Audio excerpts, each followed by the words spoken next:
제가 세미나를 예전 자주 다녔는데 하여튼 꽤 오래됐어요. 세미나를 1년에 한 번 꼭 가요. 우리 감리교에서 하는 목회 세미나라고 하는 게 1년에 한 번 10월 달에 있어요. 저 그 세미나는 꼭 갑니다. 왜냐면 저도 충전이 필요하니까. 그래서 가서 이제 좀 도전을 받고 싶어서 가요. 많은 목회자들이 와서 이제 세미나에 참석하는데 저는 아주 일찍 나가서 1시간도 놓치지 않고 강사들의 말씀을 들어요. 그런데 제가 갈 때 가서 이제 말씀을 듣다 보면 은혜를 많이 받아요. 도전을 받아요. 그리고 돌아와서 내 목회 현장에 그 세미나에 참석하는 것이 도움이 될 때가 있어요. 그게 거의 뭐 갈 때마다 저 공감하는 부분이라서 그 세미나만큼은 가거든요. 근데 이제 많은 분들이 오는데 대부분의 분들은 와서는 도전은 받아요. 왜? 자기가 몰랐던 걸 들으니까. 그런 은혜도 있잖아요. 그런데 그게 돌아가면 실행화되기가 어려워요. 그게 목회 현장에 그대로 나타나기가, 도전받은 게 현실로 나타나기가 쉽지가 않아요. 이걸 여러분들이 잘 이해를 해야 되는데, 근데 저는 돼요. 왜냐하면 저는 가서 들으면 내가 생소하던 것을 듣지 않아요. 내가 다 고뇌하던 것들을 들어요. 씨름하던 것들을 들어요. 고민하던 것들을 듣고 기도하던 것들을 듣는 거야. 그런데 내가 씨름하고 고민했던 것들이 조금 현실화되고 조금 더 분명화되는 시간을 저는 가져요. 그러니까 나는 목회 현장에 오면 그게 그대로 적용돼요. 왜? 내가 늘 뭐 했던 거니까. 내가 늘 해왔던 거니까. 내가 늘 해왔던 것에 덤이 얹혀진 것뿐이야. 새로운 걸 하지 않아. 근데 가보면 다 내가 공감하는, 내가 늘 고민했던 것들을 얘기해요. 근데 그런 경우는 같이 그 같은 고뇌를 했던 사람은 새롭게 더 들려지고 또 도전을 받는데 그게 도움이 됩니다. 왜? 내가 늘 해왔던 거니까. 전혀 그렇게 살지 않고 그렇게 마음을 안 걷던 분들이 들어요. 도전받죠. 왜? 새로우니까. 근데 그게 돌아와서 실행으로 옮기기는 거의 어려워요. 왜 그런가? 삶이 하나님의 뜻대로 살아가시는 것이 그게 순간적으로 벌어지는 일이 아니에요. 계속 씨름하고 고뇌하고 하나님을 찾는 과정 속에 거기에 덤이 얹혀지면 힘을 발휘할 수 있는 줄로 믿습니다. 근데 방향을 바꾼다는 것은 굉장히 어려운 일이거든요. 방향을 완전히 선회하는 것은 본인의 의지나 결단과 깨달음 가지고 되지 않아요. 그건 강력한 힘이 밀어줘야 되는 거예요. 근데 그게 안 된 채 도전만 받았어. 그러면 와서 또 며칠 지나면 다 놓치고. 그러니까 이 말씀을 왜 드리냐면, 여러분들 신앙생활 할 때 어느 한순간 반짝하려고 생각하지 마세요. 그냥 쭉 깨달음을 얻으시고 예수 만나시고 발견되시고 이해되시고 믿어졌으면 쭉 가셔야 됩니다. 쭉 가시면 얹혀져서 더 강력해질 줄로 믿으시기 바랍니다. 그러면 어떤 시험이 와도 문제되지 않아요. 넉넉히 이기고 하나님의 사람으로 승리할 수 있어요.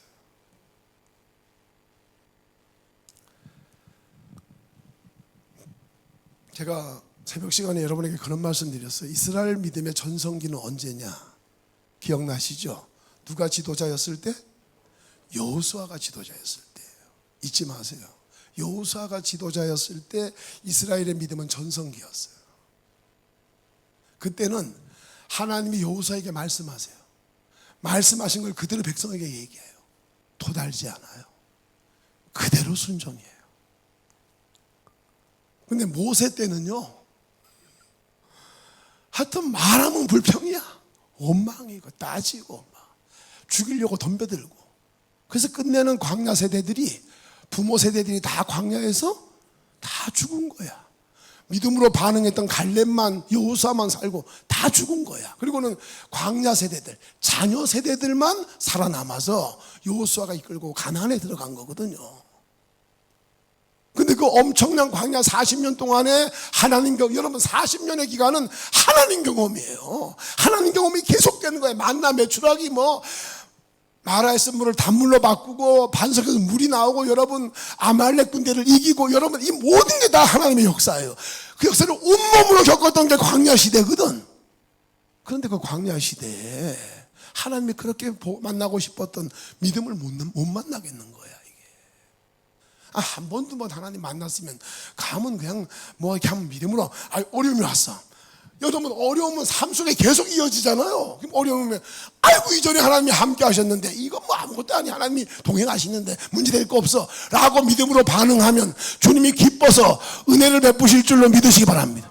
그냥 문제만 생기면 불평이네. 뭐 어려움만 만나면 뭐 중리산이 하네.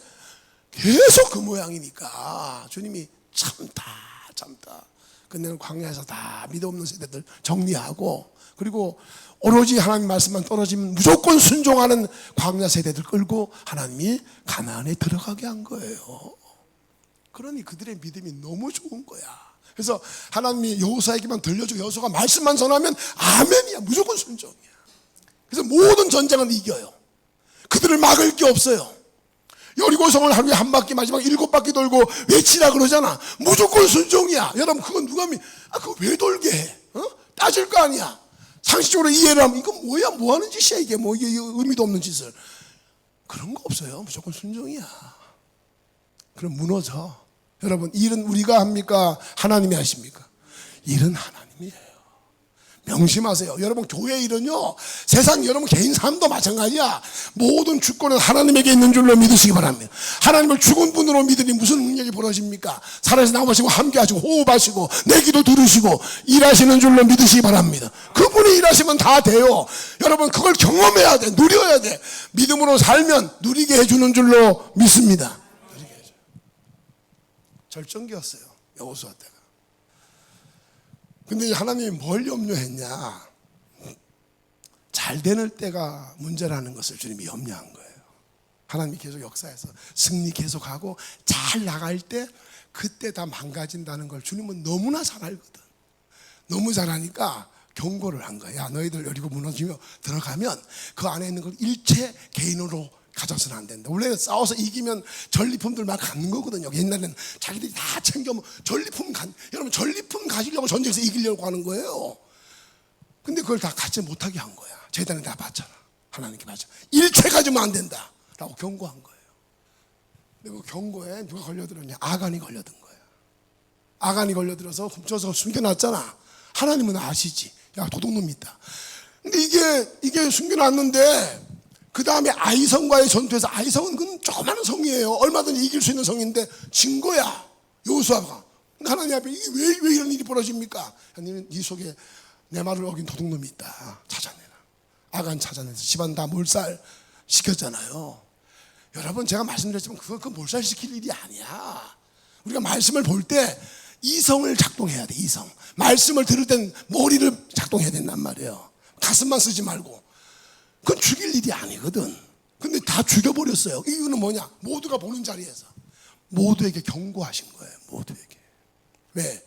아간 같은 마음이 스물스물 모든 백성들에게 올라오기 시작한 줄로 믿으시기 바랍니다. 그 올라오는 모습을 주님이 보신 거예요. 그래서 아간을 샘플로 정신이 돌아오게 만들려고 했던 거예요. 아나니아 삽비라도 마찬가지야. 여러분 하나님은 우리에게 충격요법을 써요. 여러분 바라시기는 여러분이 외적인 충격을 받지 마시고 성령으로 충격받으시기를 주의 이름으로 축원합니다. 일 벌어진 다음에 수습하려고 하지 말고 날마다 은혜 입어서 성령으로 날마다 여러분도 충격받고 도전받고 은혜를 입어서 날마다 깨어나시기를 주의 이름으로 축원합니다. 그게 최고야. 그건 뭐 더 이상 바랄 게 없는 거지. 은혜 받는 일에 집중해야 됩니다. 제가 성경 중에 좋아하는 성경 하나가 있어요. 그게 뭐냐면 제가 많은 성경에 저는 돌아보니까 말씀으로 살아왔더라고. 말씀으로 하나님이 저에게 다 말씀을 줬어요. 근데 그걸 주셨는데 그 말씀이 깨달으실 분도 아니라 깨달으시는 건 말할 것도 아니고 목사는 깨달아져야 되면 여러분에게 가르치려면 깨달아야 될 거 아니야. 깨달아지는 건 물론이거니와 그 깨달아진 게 믿어지는 거야. 여러분 믿어지기를 바랍니다. 여러분 믿어지는 복을 받아야 돼. 믿어지지 않으면 안 돼. 신앙은 우리의 개신교 신앙, 우리 성경 신앙은 믿어야지 따라가야지 다짐이 아니야. 의지가 아닙니다. 믿어져서 자원함이 이루어져야 될 줄로 믿으시기 바랍니다. 종교인은 의무지만 성령의 충만한 신앙 가진 믿음의 사람은 자원함인 줄로 믿으시기 바랍니다. 스스로 움직이는 거거든. 그래서 제가 깨달았는데 그게 좀 믿어지는 게 중에 하나가 뭐냐, 마태복음 20장이에요. 저는 마태복음 20장을 묵상할 때마다 얼마나 큰 은혜를 입는지 몰라요. 마태복음 20장이 뭔 얘기입니까? 포도원 품꾼을 구하러 주인이 직업 속에서, 지금도 우리 인력 속에서 있습니까? 없습니까? 있어요. 근데 그때도 인력 속에서 같은 게 있었던 모양이야. 거기에 주님이 나간 거야. 나가서 보니까 기다리는 사람이 7시에 있어. 데리고 나왔어. 다 들어가. 포도원에 데려왔어요. 9시에 또 있어. 또 데리고 왔어. 12시에 또 있어. 또 데리고 나와. 오후 3시에 갔더니 또 있어. 또 데리고 들어와. 주인이 간 이유는 뭐냐? 주인의 포도원에서 일 시키는 게 목적이 아니고 누가 나를 좀 데려가서 일을 좀 시켰으면 좋겠다라고 바라는 사람들에게 은혜를 베풀려고 데려간 줄로 믿으시기 바랍니다. 다 데려가. 그러다가 맨 마지막에 뭡니까? 몇 시에? 6시가 끝나는 시간인데 요즘 우리나라는 몇 시에 보통 일하시는 분들이 끝납니까? 5시 정도 끝나죠. 근데 6시에 끝나는 거야. 그래서 1시간 전에 5시에 주인이 또 나가. 여러분 1시간밖에 안 남은 사람, 그런데 그 품꾼 데리러 가는 주인이 어디 있어요? 그게 뭐 1시간이고 금방 지나가는데. 근데 그 시간 간 거야. 왜? 그 시간에도 못 간 사람, 데려가지 않은 사람이 있을까봐 주인이 간 거야. 기다리고 있네. 그러니까 그 사람을 주인이 데려간 거야. 일을 시켰잖아. 포도원 일을 하잖아요. 우리가 예수 믿고 하나님의 은혜로 이 자리에 왔어요. 하나님의 자녀가 됐어요. 빨리 온 분도 있고 늦게 온 분도 계세요. 예? 은혜를 먼저 받은 분도 있고 나중에 받은 분도 있어요. 그래서 와서 하나님을 섬기고 믿음의 일을 하는 줄로 믿습니다. 하나님이 일을, 그 포도원 주인이 일을 시킨 거야. 일을 막 열심히. 여러분들 뭐 이 동해안 교회가 요즘 아주 성령의 인도를 받아가지고 아주 자원하는 마음으로 모든 걸 다 하잖아요. 이 복이 120명 될 때까지 이어지시기를 주의로 축원합니다. 그 다음은 말할 것도 없고 이거 이어지지 않으면 소용없어요. 여러분 반짝하는 건 누구나 할 수 있어. 쭉 가야 되거든요. 자 보세요. 그래서 일을 시켰어요. 여기서 핵심이 뭐냐?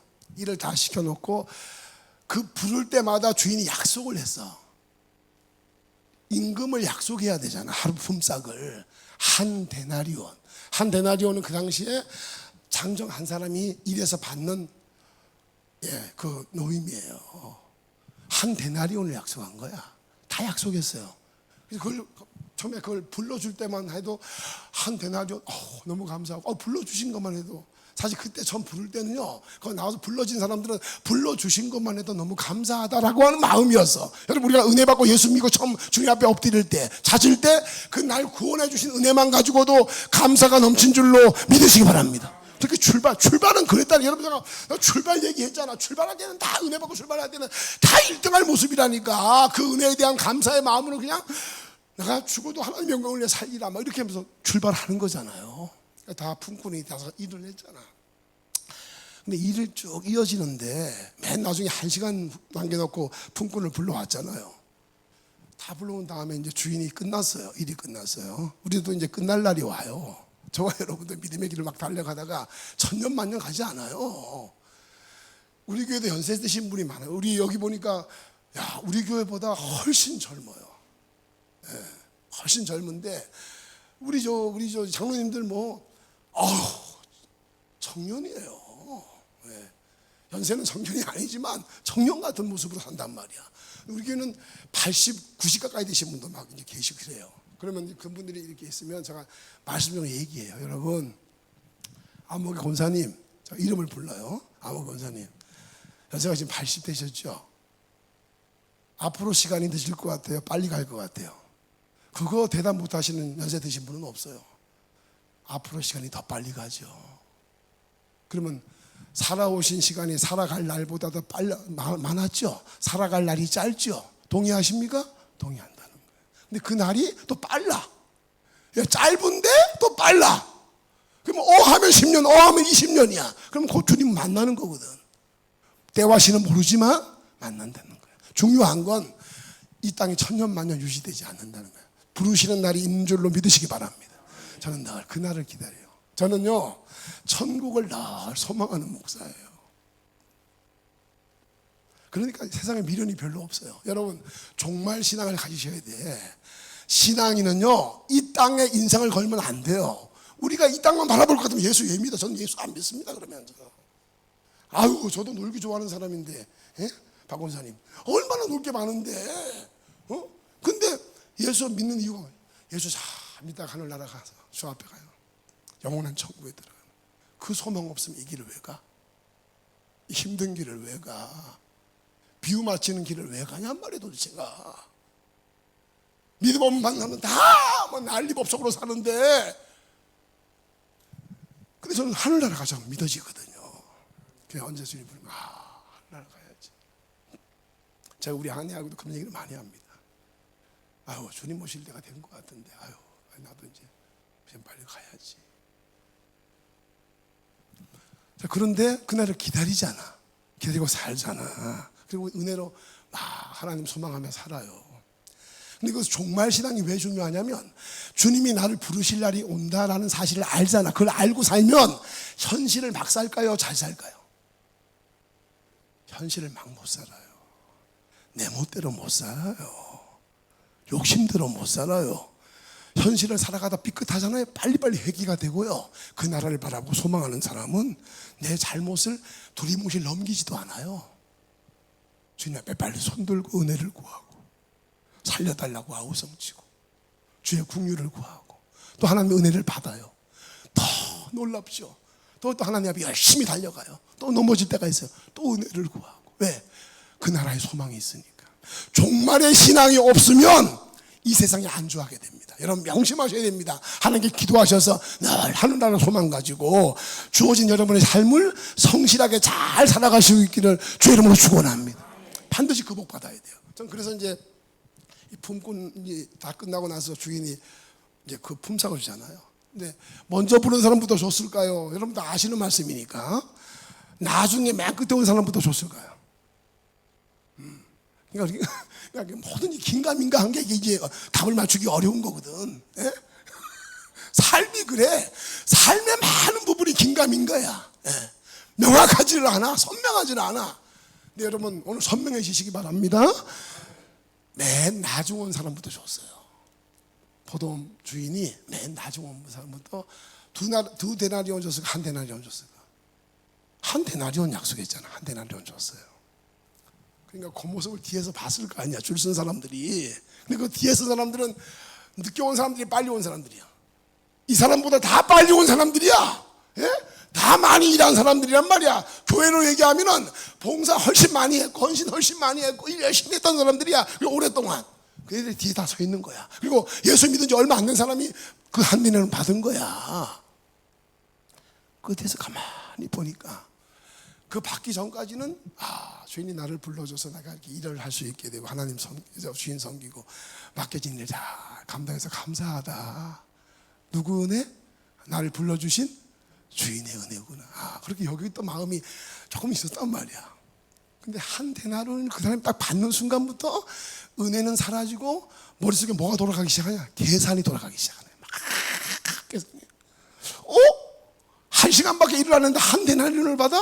아니 주인이 분명히 한 대는 주기로 약속을 했는데 그건 온데간 데도 없고 불러주신 은혜 감사 온데간 데도 없고 그 사람 한 대. 야, 그럼 나는 뭐 저 사람보다 한 7시간 빨리 왔으니까 머리가 돌아가는 거지. 뭐 적게 받아도 한 5데나리온을 받겠다. 생각을 한 거예요. 여러분 그게 사자입니까? 그게 사람입니까? 그런 머리가 막 돌아가는 게 사자가 돌아갑니까? 사람들이 돌아갑니까? 사람들은 그 모양이야. 그러니까 이 사람이 온전치 않은 게 뭐냐면 사람은 변덕이 죽을 듯하고 상황이 늘 바뀌거든요. 그러니까 뭔 일만 바뀌면 머리가 막 바뀌는 거야. 이게 은혜는 여러분 꼭 오늘 제목이 뭐야? 야, 오늘 제목이 다윗이 잃어버린 소중한 것들이야. 다윗이 잃어버린 소중한 것들. 근데 이게 은혜를 날 불러주신 은혜에 감사해서 출발은 은혜에 감사해서 출발을 했단 말이야. 그리고 감사해서 일을 했고, 그런데 돈 계산할 때는 머리가 돌아가서 더 받겠다 생각을 한 거지. 근데 주인이 똑같은 돈을 줘요. 그러면 속으로 기분 나쁘더라도 가만히 있어야 될 거 아니야. 에? 할 말이 없잖아. 근데 말을 하기 시작하는 거예요. 여러분, 주인의 은혜를 놓치잖아요. 주인의 사랑을 잃어버리잖아. 그러면 자기가 주인 행세하면서 말하기 시작하는 거예요. 말을 막 하는 거야. 막 하면서, 주인님, 경우가 없어도 이렇게 경우가 없습니까? 아니, 저 사람은 한 시간 어떻게 나 똑같이 한 대를 줍니까? 여러분, 이거 주인의 입장에서 보면은 말도 안 되는 얘기입니다. 이건 얘기도 안 되는 얘기야. 근데 그걸 막 하는 거야. 얘기를 하는 거야. 그러니까 주인이 어이가 없잖아. 야, 내가 너하고 약속했잖아. 한 대라는 주기로. 그럼 너는 네 것 받고 가면 되지. 내가 남에게 더 주든 말든 네가 왜 상관하고 난리야? 네가 도대체가 안 그래 여러분? 그 주인의 마음이지, 주인의 뜻이고, 주인이 더 주고 싶어서 더 줬고, 왜 불쌍해서 연약해서 더 챙겨주려고 주인이 마음을 담아준 거잖아. 그러면 그렇게 우리 주인은 참 마음이 좋으신 분이다. 약한 자를 살피고. 여러분, 아무도 데려가지 않고 마지막 1시간 남은 때까지 기다렸던 그 사람은 삶이 온전한 사람은 아닐 거 아닙니까? 힘든 사람일 거 아닙니까? 누가 봐도 일꾼이 안 돼. 그런 사람이잖아. 그러니까 주인이 은혜를 베푼 거야. 그러면 우리 주인 참 놀라우신 분이다. 이렇게 받아들여야 되는데 계산을 막 하다가 화를 내는 거야.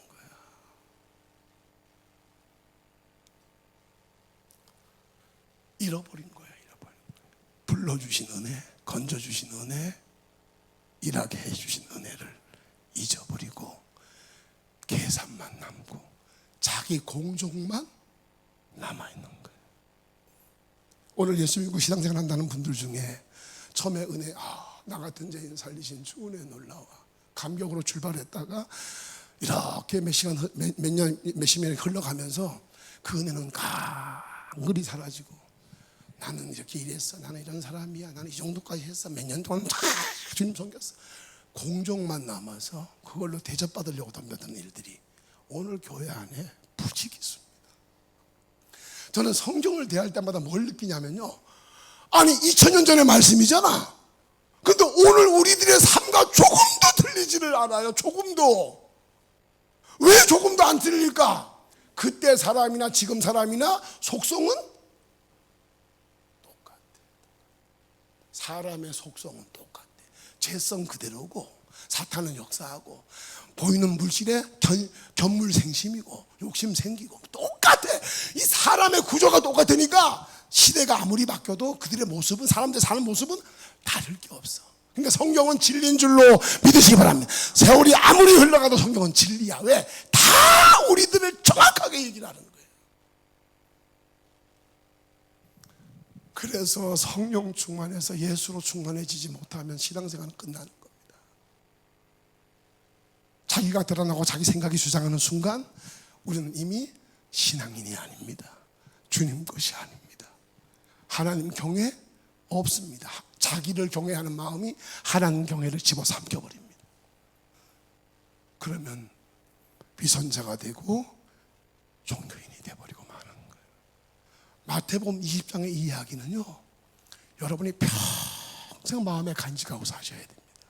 그래서 나는 먼저 부른 사람의 모습으로 이렇게 변질돼 가고 있나, 아니면 나중 돼서 불렀는데 늦게 예수 믿은 지 얼마 안 됐다가 그 은혜에 취해 살다가 그 다음날 죽었어. 나는 그렇게 기도는 안 하지만, 그런 사람 한편으로는 복이다 싶을 때가 있어요. 왜냐하면 믿음의 길을 내가 쭉 살아보니까, 보세요, 여러분 공감해야 돼. 믿음의 길을 쭉 살아보니까 이 삶이 만만치가 않아. 이게 하나님을 온전히 성경 믿음으로 산다는 게 이게 쉬운 일이 아닌 거야. 은혜가 충만하면 신바람 나고 재밌는데 뭐 거칠 게 없지. 그런데 은혜를 놓치고 막 육이 날 또 스프링처럼 튀어 올라가지고, 재성이 튀어 올라가지고 막 그 재성이 막 돌아다니고 이렇게 되면 정체성이 흐려지고 막 하나님 예수님 놓치게 되고 세상에 마음 뺏기게 되고, 그게 50년 동안 잘 달려왔다가 60년째 뭐 그렇게 넘어지 뭐 이런 일이 대반이니까. 근데 그 속에 나도 걸리겠다 이렇게 생각이 되니까 긴장은 계속되고 막 예방을 해야 되겠다 정신 이런 마음으로 신앙생활을 하면요 이 신앙생활 쉽지 않습니다. 그래서 넓은 길이야 좁은 길이야? 믿음에게는 좁은 길이에요. 절대 아무나 못 가. 많이 가지 않아. 사람의 의지로 갈 수 있는 여정이 아닙니다. 그래서 은혜가 우리를 덮쳐야, 주님이 끌어줘야 믿어지고 사라지고 기뻐지고 행복해지고 신바람 나서 자원하는 마음으로 헌신해도 좀 더 나는 없고 예수만 살아계시고 할렐루야 이런 삶이 이루어지. 그 삶을 누가 원하냐? 주님이 원하시는 거예요. 근데 그 주님이 원하시는 삶이 여러분 의지로는 안 되니까 걱정하지 말아요. 부담 갖지도 말고 아우 난 능력 없으면 더 나아. 능력 없으면 왜 그래요? 왜 더 나아? 누구 의지하기가 쉬우니까. 능력이 없으면 하나님 의지하기가 쉬워요. 제가 옛날 얘기예요. 어느 목사님이 저한테 그러더라고. 목사님은 뭘 잘하세요? 그래요. 그 얘기를 처음 제가 질문을 들었거든요. 뭘 잘하세요? 여러분도 저를 보시면 잘할 게 많은 것이 보이잖아. 그 질문을 받았는데 뭘 잘하세요? 생각을 딱 해보니까 잘하는 게 하나도 없는 거예요. 잘하는 게 하나도 없어. 하나도. 정말 이거 여러분에게 정말 뭐 이게 체면체로 얘기하는 게 아니에요. 하나도 없어요. 정말 잘하는 게 우리 아들이 알아요. 그걸. 하나도 없어요. 잘하는 게 하나도 없는데 가만히 생각하고 있는데 하나님이 저기 이런 마음을 주더라고요. 야, 잘하는 거 있지 않냐? 너요 예수 믿는 건 잘하지 않냐? 그래서 내가 그 목사님한테 그랬어요. 진짜로. 목사님 저는요 예수님 전하는 것밖에 잘하는 게 하나도 없어요. 그렇게 얘기했어요. 근데 나한테 그 질문했던 그 목사님은 어떤 분 같아요? 만물? 그 다음은 그분은 만물 박사야. 어느 분야를 얘기해도 모르는 게 없고 하여튼 뭐 다 알아. 그런 분들이 있어요. 하여튼 만물 박사 같은 분들이 있거든. 그런 분이야. 너무 많은 걸 알고 너무 잘하는 게 많아. 아무것도 없어. 아무것도 없고 저는 기댈 사람도 없고 저는 신학대 가고 지금까지 오면서 나는 연줄이라는 게 없어요. 이렇게 뭐 이게 없어요. 저는 그걸 가지려고 하지도 않았고 관심도 없었어요. 저는 오로지 주님만 계시면 된다. 저는 그런 원리로 이 믿음의 길을 왔거든요. 그러니까 뭐 기댈 것도 그러니까 오롯이 주님이야. 왜? 바라볼 거 기댈 거 아무것도 없으니까 주님만 바라보는 거야. 그러니까 주님만 바라보니까 하나님은 오직인 사람을 기뻐합니까? 싫어합니까? 기뻐해요. 오직이니까 하나님이 그래 넌 나만 바라보니까 그래, 내가 너를 안 챙겨주면 누가 챙겨주냐 하고 자꾸 하나님이 은혜를 주고. 그 맛을 보면 말이에요 재미가 있을 것 같아요? 없을 것 같아요? 재미있습니다. 그 재미에 취하면 세상 재미 갖다 대지도 못합니다. 저는 골프 골자도 모르는 사람이고요. 제가 좋아하는 건 축구를 좋아하는데 지금 축구도 못해. 저는 축구하다가 엎어져고 이래가지고 하지도 못해. 그리고 이제 걷는 거밖에 못해. 동네 한 바퀴 걸고 뭐 이런 거밖에 못해요. 그런데 부럽지 않아요. 누구도 부럽지 않고 아쉽지도 않아. 왜? 내 삶이 너무 해피해. 주님 안에 사는 삶이 너무 해피하고 우리 교회 분위기 너무 좋거든요. 성도들은 그렇게 많지 않은데 저 중심으로 그냥 똘똘 뭉쳐서 하나가 돼가지고 제가 말만 하면 그냥 다 있어요. 저가 여러분 만나보셔서 아시면 전 우격다짐이 아니거든요. 저는 사람 심리 잘 살피고 분위기 잘 봅니다. 그리고 어거지 절대 저는 안 씁니다. 그런데 내가 뭐 이렇게 말 던져. 그러면 내가 그런 사람인 줄 성도들이 알아. 그리고 내가 말만 던지냐? 절대 그러지 않지. 내가 먼저 합니다. 그러니까 할 얘기가 없어요. 그러니까 뭐 똘똘. 그래서 우리 목사님 말씀하시면 그냥 되는 거지. 자랑 아닙니다. 얘기하다 보니 나온 거야. 오해하지 말고 또 개인. 자랑 좀 하면 어때 또. 그래서 어찌됐든 그래요. 그렇게 살아왔는데 중요한 거는 우리가 은혜를 잃어버리면 안 된다는 거야. 은혜가 제일 소중한 줄로 믿으시기 바랍니다. 저와 여러분이 죽을 때까지 절대 놓치지 말아야 될 것은 은혜야. 내가 하나님의 은혜로 여기까지 왔다. 앞으로도 은혜 아니면 갈 수 없다. 은혜 놓치지 말아야 될 줄로 믿습니다. 하나님의 사랑 잃어버리지 말아야 돼. 저는 다윗을 너무 좋아해요. 다윗은 하나님 마음에 합한 사람이잖아. 난 그 말이 너무 좋거든. 하나님 마음에 합했다는 거. 박 권사님, 하나님 마음에 합하신 분인 줄로 믿습니다. 하나님 마음에 합한 마음을 갖고 살아가는 것은 복이야, 복, 여러분. 그 이상 복은 없어. 다윗은 그 복을 받은 사람이거든. 너는 내 마음에 꼭 들어, 뭐 이런 식인 거야. 꼭 드는 거야, 하나님 마음에. 그런 믿음의 사람이었어요, 다윗이 양치기였잖아. 7명의 아들 중에 맨 막내였잖아요. 막내인데 천덕꾸러기 취급받았거든. 근데 그가 양치기였는데 하루아침에 하나님이 은혜를 부어줘서 골리앗 이기게 하고 막 또 이제 스타덤에 올라가서 끝내는 사울의 사위가 되잖아. 미갈이 사울 딸하고 결혼해가지고 사위 되고, 그 다음에 또 하나님이 그런 이제 기름 못 세워가지고 왕이 되잖아요. 근데 그 왕 될 때까지 과정이, 여러분 그 사무엘 상하를 보세요. 어마어마합니다. 그의 다윗의 여정이라는 건, 여러분들이 그냥 다윗이 훌륭하고 하나님 복 받아가지고 나라를 통일시키고 나라를 막 부강해주고 다윗 같은 사람이 없어, 이렇게만 여러분들이 이해를 하고 알고 있으니 그러지, 다윗의 삶의 여정이라는 거는 바람만장 그 자체고요, 우여곡절 그 자체입니다. 그리고 죄도 무지하게 다윗은 많이 졌어요. 그렇게 지금 왔단 말이야. 근데 그때마다 하나님이 버리지를 않고 그때마다 깨닫게 하면, 다윗은 그때마다 다윗의 강점이 그거야. 잘못된 길을 가다가 하나님이 한번 알려주면 얼른 돌이키는 거야. 여러분, 이 복 받으시기를 주 여러분 축원합니다. 사람이 다 온전할 수는 없어요. 근데 잘못하면 얼른 돌이켜야지. 제가 그 얼른 돌이키는 걸 잘하잖아. 저는 애들이 저한테 뭔 얘기인데 제가 잘못한 게 보여. 바로 아들이고 뭐 관계없어요. 무조건 제가 용서를 빌어요. 야, 내가 실수했다. 쥐가 뭔 소용이 있고 위치가 뭔 소용이 있으면 잘못한 건 잘못한 거지. 그러면 용서를 빌면 돼. 그리고 여러분, 용서 빌면요, 하나님 마음만 움직입니까? 사람도 움직입니까? 용서 빌어봐서 아시는구나. 사람한테 진짜로 마음을 다해서 사과하잖아요. 사람 마음도 움직여요. 미워 죽겠는데 눈물을 흘리면 진짜 용서를 빌잖아. 사람도 달라져요. 제가 목회하면서 무슨 일이 없었겠어요. 근데 한 번은 너무 속상한 일을 당했어요. 쉽게 말하면 모함을 당한 거예요. 그 모함을 당해서, 근데 그 모함의 앞자리에 장로님 4분이 들어있는 거야.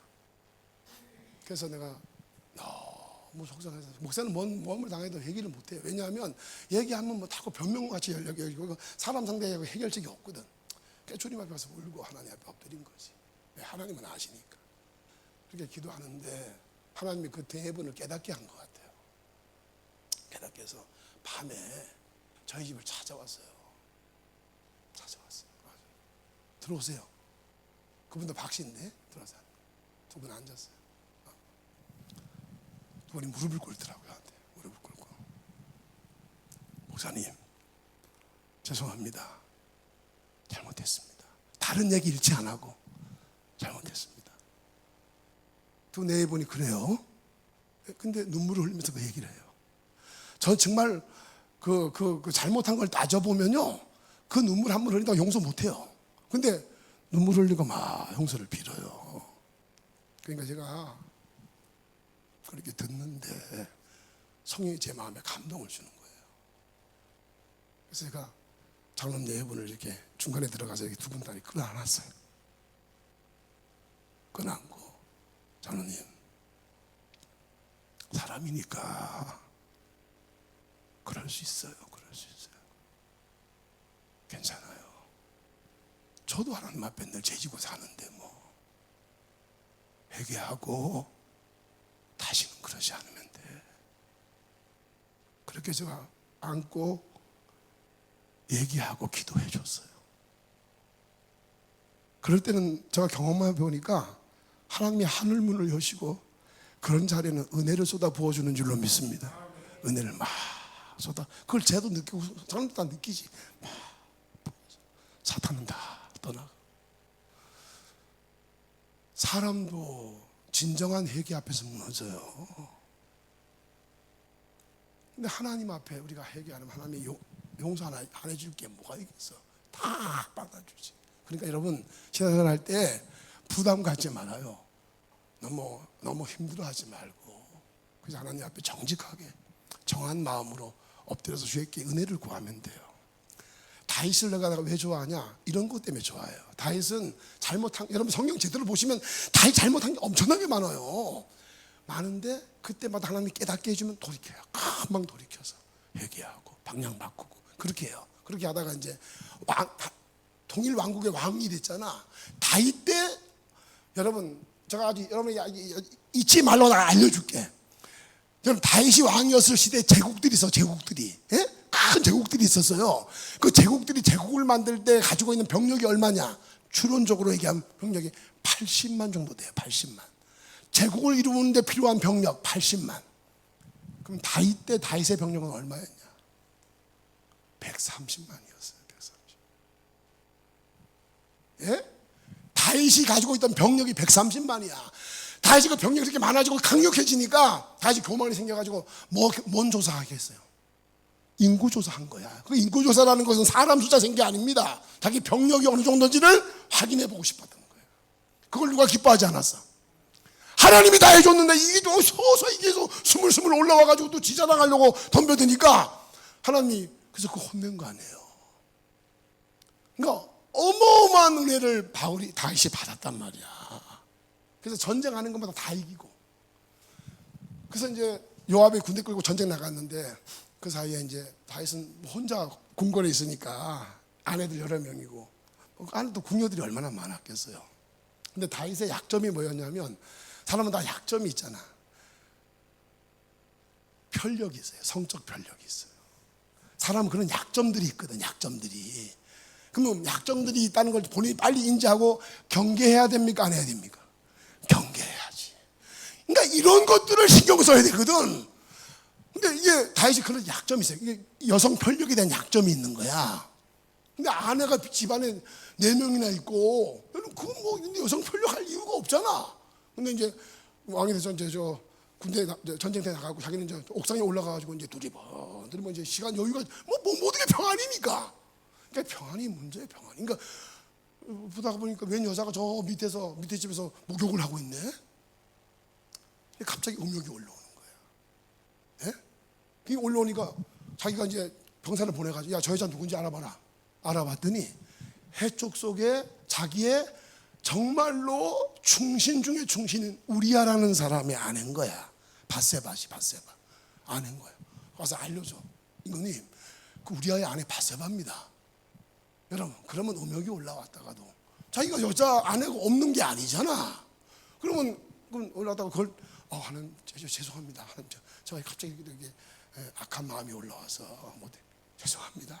즉시 돌이켜가지고, 사실은 그 알아보기 전에 돌이켜야지. 그래서 올라오면 얼른 내가 못 볼 거 봤네. 이게 뭐 이렇게 정리가 돼야 되는 거잖아. 근데 그게 안 되고 알아보기까지 한 거야. 그럼 알았으면 그만둬야지. 알아보고 나서도 충신의 아내라는 걸 알고도 데려오게 한 거예요. 그 여자를 범했어요. 왕이 그러니 막을 길이 없잖아. 범했어요. 그리고는 아이를 가진 거예요. 아이를 가지니까 이 아이가 우리아의 아이가 아닌 걸 다윗도 알고 그 바세바도 알아요. 아니까 어떻게 하냐? 이 큰일 난 거야. 다윗이 거기서 하나님 앞에 회개하면 사정하고 아우성 치면 하나님 은혜를 베풀어 줄 수 있잖아. 그런데 그러지 않아. 사람이 병들면요, 돌이키기가 쉽지가 않아요. 그러니까 병들기 전에 따라와서 신앙은 예방해야 됩니다. 미리미리 경계하고 미리미리 예방하지 않으면 걸려듭니다. 신앙은 예방해야 되는 거거든. 멀리할 거 멀리하고, 가까이 할 주님을 가까이 하고, 예방해야 된단 말이야. 근데 예방하니까 걸려든 거야. 그래서 이제 걸려들면 해결 안 되니까 해결 안 합니다. 해결이 그렇게 쉬운 게 아니에요.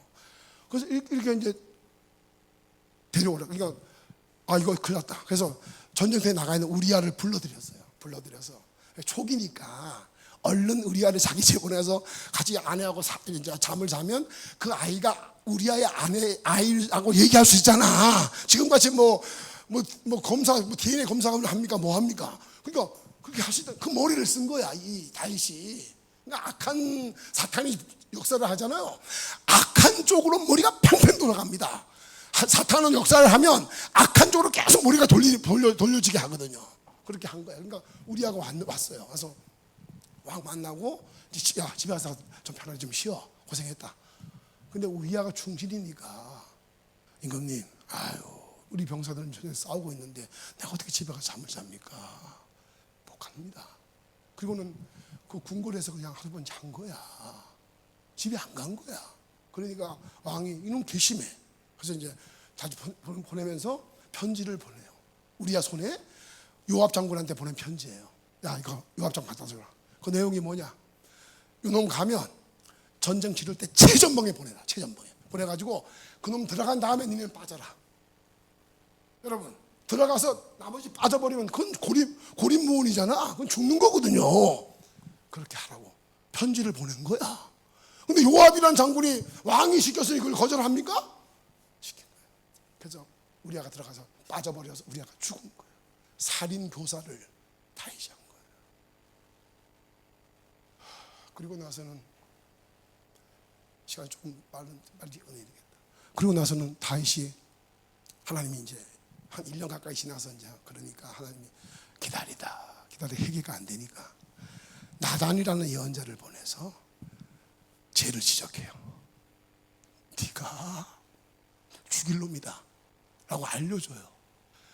알려주자 그 말을 들은 다윗이 하나님 앞에 온전히 무릎을 꿇어요. 복인 줄로 믿으시면 아멘 하세요. 그 회개가 복이야. 무릎을 꿇어 살려달라고 하고서 제가 범죄했습니다. 그리고는 그가 회개하면서 쓴 시편이 오늘 51편이에요. 저는 지금 얘기하려고 쭉 얘기를 한 거예요. 51편의 내용이 그런 과정 속에 만들어진 그의 고백이거든. 회개하면서 하나님 앞에 있는 거예요. 그리고 회개를 하고 하나님의 은혜에 다시 돌이키고 하나님을 바라보니까 뭘 깨달아졌냐면 자기가 하나님을 가까이 하지 않고 세상에 취해가지고 죄성은 올라오고 그걸 누르지 못하고 은혜는 받지 않으니까 다 피어올라서 그렇게 잘못된 죄를 저지르고 그런 걸 쭉 돌이켜보니까 자기 안에 절대 잃어버리지 말아야 될 것들을 잃어버린 거야. 돈은 가졌을지 모르고 권력은 가졌을지 모르고 높은 자리에 올라갔을지는 모르겠는데 정말 소중한 가치를 다윗은 잃어버린 거야. 오늘 이 자리에 계신 여러분, 다윗이 잃어버린 소중한 것들이 오늘 제목이에요. 소중한 가치들을 잃어버리는 일들이 오늘 현실에 너무 많아요. 육으로 막 살다 보면 나중에는 하나님이 그렇게 우리를 사랑해서 건져주시고 은혜 부어주셨던 그 놀라운 하나님의 은혜를 다 잃어버리고 마음은 병일 대로 병이 들고 이렇게 망가지는 분들이 오늘 너무 많잖아.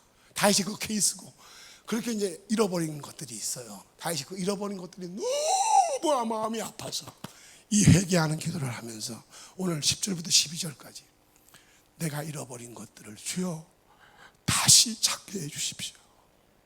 그 기도하는 거예요. 저는 이거 안 저는 다윗이 잃어버린 이거 저는 안 잃어버리려고 앞으로 언제까지 이걸 잘 싸워야 돼? 지금까지 싸워왔어요. 이거 안 잃어버리려고. 저는 다른 데는 관심 없어요. 교회 성장 부흥 전 다 그렇게 위임했고 우리 교인들 부담 안 가져요. 그냥 하나님 할 거라고 믿고 그냥 나 따라오면 돼. 그리고 나는 늘 이거 잃어버릴까봐 긴장하며 살아요. 저는 그래서 어디 가잖아. 내 아내하고 절대 같이 갑니다. 어디 50m를 가도록 같이 갑니다. 저는 항상 내 아내와 늘 같이 갑니다. 왜? 저를 못 믿으니까. 여러분 믿어요? 저는 저를 못 믿어요. 그래서 늘 아내와 함께하고 방심하지 않아요. 우리 아들 그 얘기 하잖아요. 늘 같이 한다.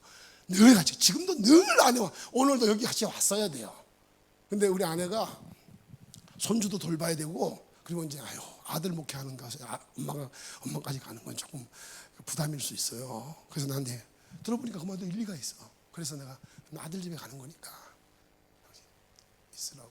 그리고 왔어요. 여기 무시 오고 싶어 하지.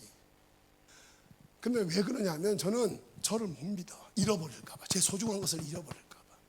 근데 그걸 누가 잃어버렸냐? 다윗이 잃어버렸어요. 다윗이 잃어버린 거야. 그걸 찾게 해달라고 기도하는 내용이에요. 설명 끝이야. 더 이상 들으려고 하지도 말고 들려줄 것도 없어요. 이게 끝이야. 그러니까 이 소중한 것을 오늘 다윗이 고백하고 있는데 여러분은 이 말씀 오늘 다시 읽어드릴 거야. 읽어드릴 때 여러분 들으시면서 나는 이거 지키려고 얼마나 씨름하고 있나? 나는 잃어버리진 않았나?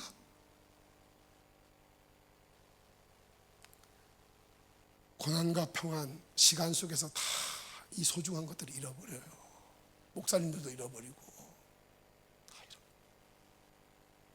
이게 얼마나 무서운지를 몰라요. 여전히 높은 자리에 있고 여전히 가지고 여전히 겉으로는 멀쩡해 보여도 여러분 끝난 거예요. 우리는 겉만 보잖아. 신앙이 겉만 보고 가서 신앙생활을 왜 합니까?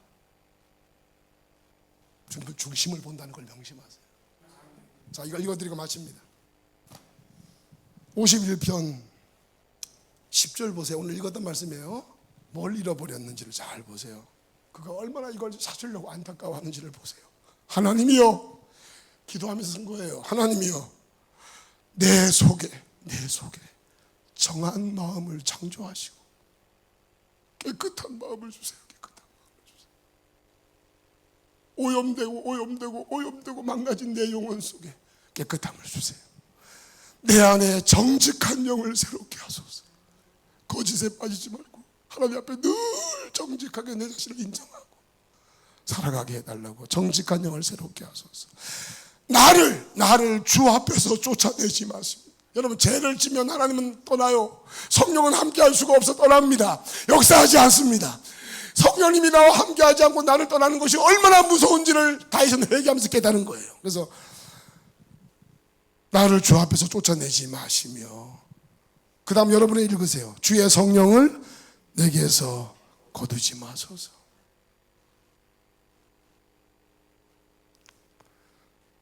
주의 구원의 즐거움을 내게 회복시켜 주시고 자원하는 심령을 주사 나를 붙드소서.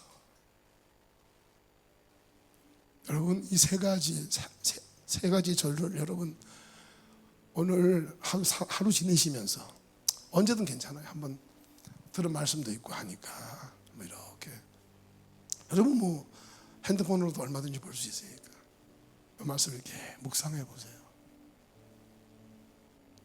잃어버리지 말아야 돼요. 돈 잃어버리는 것, 건강 좀 어려워지는 것 누구나 겪을 수 있어요. 그리고 하나님 또 만져줘요. 무서운 건 뭐냐? 이거 잃어버리는 거예요. 이거 잃어버리지 않도록 조심해야 돼요. 동행하는 교회 여러분, 저와 함께 약속은 하지 마세요. 생각을 합시다. 이거 지키는데 저도 인생을 걸고 여러분도 인생 거시기를 바랍니다.